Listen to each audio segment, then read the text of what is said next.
Hey you guys, it is Jilly, and I'm coming to you guys because I'm super pumped. I'm always super excited, always learning new things, always reaching out to people that really have an awesome effect on my life. Always learning new things and training, and it's like going to school. Everything that I do, I feel like I seriously get so much knowledge from. It's really exciting. It's really inspiring to hear a lot of people's stories on, where they are, what they've gone through, good times, bad times, what they did to change the negative things in their life. And it's really inspiring to me. It's really inspiring to me because I can connect with people like that.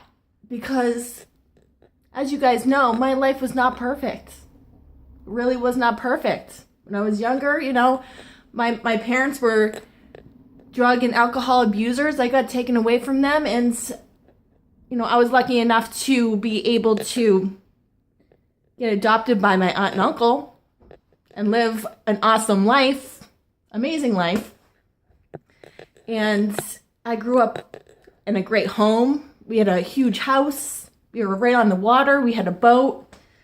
Everything was bought and paid for us. We weren't spoiled or anything. We definitely had to work for what we had. I just remember when I was younger, it was my brother and I were 4 years apart, but I was always trying to, start my own business when I was younger.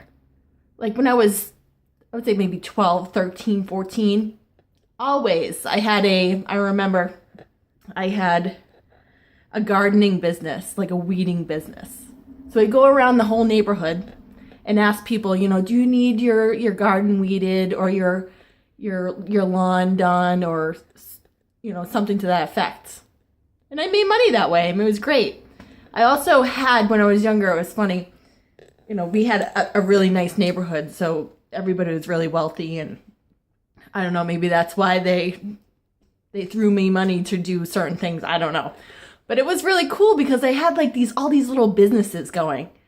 And so I had a business, a pet sitting business. A lot of the people in the neighborhood had cats or whatever. And so I would, they go away for the week, instead of spending like $200 a week for putting their pet up, I would go over there and, change the litter box or walk the dog or, whatever pets they had, I'd take care of them. I even had somebody that didn't have any animals reach out to me because they knew this is what my business was. Reach out to me to water their plants. And let me tell you, this guy, our neighbor, had, it was crazy. He was so into his plants. I couldn't just water the plants at all. I had this little, thermometer kind of thing you put into the soil, and it would tell you exactly how moist it was or whatever. And I was and I'm 13 at the time. I'm like, really? Just pour water in here, whatever. But it was you have to put the music on for the plants, or you have to talk to the plants, whatever. It was hilarious. That was wicked funny.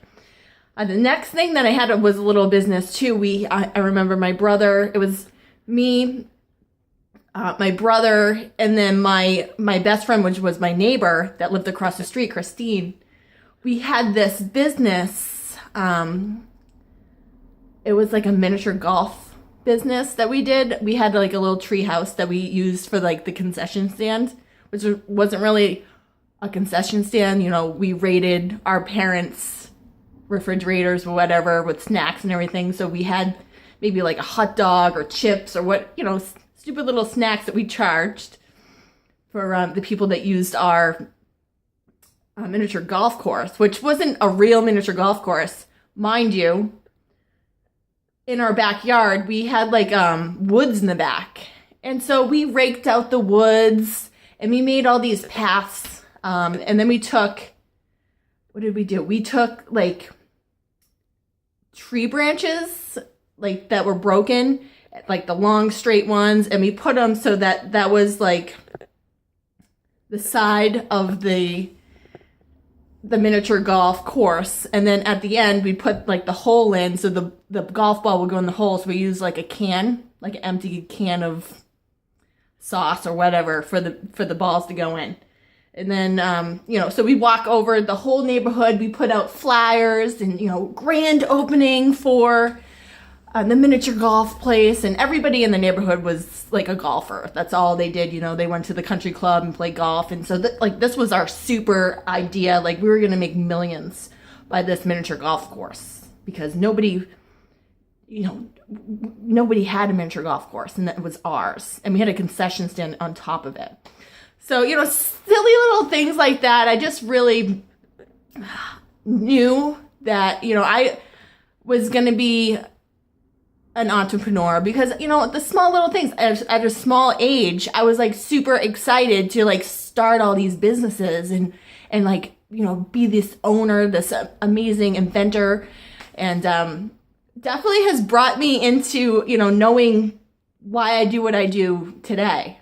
And why I'm so excited and why I love to learn more because, things come out of awesome situations. And when you learn more about doing things the right way, it's a breeze and it's awesome. And, sharing little stories like this, I really enjoy because, it's not even like I'm trying to sell anything. I'm just trying to tell you guys how I am and just little stories to let you know that that's who I am, So you guys enjoy your life.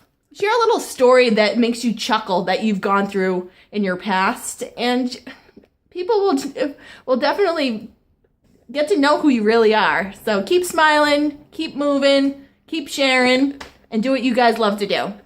Bye. This is Jilly.